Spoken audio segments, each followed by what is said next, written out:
সম্প্রতি ইসলামী আন্দোলন বাংলাদেশের নায়েবে আমির মুফতি সৈয়দ মোহাম্মদ ফয়জুল করিমকে আইনি নোটিশ পাঠানো হয়েছে। তার বিরুদ্ধে অভিযোগ, পবিত্র কোরআনুল কারিমের মর্যাদা ও পবিত্রতার পরিপন্থী মন্তব্য করেছেন তিনি, যা মুসলমানদের ধর্মীয় অনুভূতিতে আঘাত হেনেছে।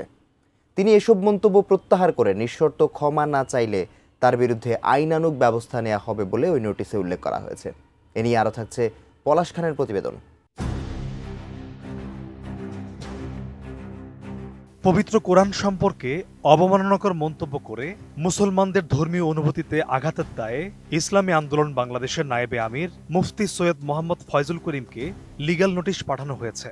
গেল 9 অক্টোবর দৈনিক আল ইহসান পত্রিকার প্রতিবেদক মোহাম্মদ আরিফুর রহমানের পক্ষে সুপ্রিম কোর্টের আইনজীবী অ্যাডভোকেট শেখ ওমর রেজিস্টার্ড ডাকযোগে এই নোটিশ পাঠান।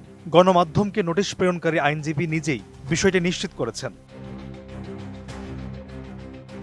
আমি বুঝি নির্মাণের শিল্প, সালাম স্টিল বোঝে ডিউরেবিলিটি। সালাম স্টিল, মোস্ট ডিউরেবল স্টিল। ওই লিগ্যাল নোটিশে বলা হয়েছে, গেল 6 অক্টোবর ইউটিউবে চরমোনাই দর্পণ চ্যানেলে প্রকাশিত একটি ভিডিও ক্লিপে দেখা গেছে ইসলামী আন্দোলন বাংলাদেশের নায়েবে আমির সৈয়দ ফয়জুল করিম পবিত্র কোরআন নিয়ে আপত্তিকর মন্তব্য করেছেন। সেই বক্তব্যে ফয়জুল করিমকে বলতে শোনা গেছে, শুধু কোরআন কিচ্ছু না, এবং শুধু কোরআন কোরআনের মধ্যে শুভঙ্করের ফাঁকি।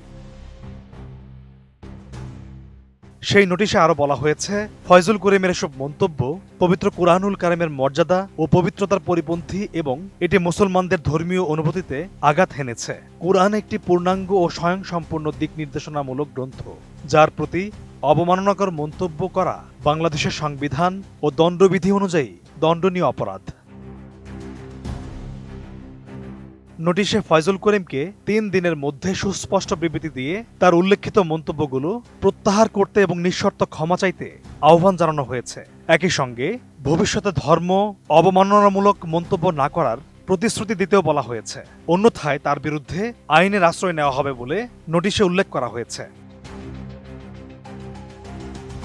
সৈয়দ মোহাম্মদ ফয়জুল করিম শায়েখে চরমোনাই নামেই সর্বাধিক পরিচিত।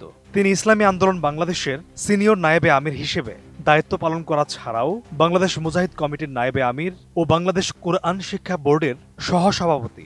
ছাত্র জীবনে তিনি ইসলামী ছাত্র আন্দোলন বাংলাদেশের কেন্দ্রীয় সদস্যের দায়িত্ব পালন করেছেন। পলাশ খান, এটিএন নিউজ।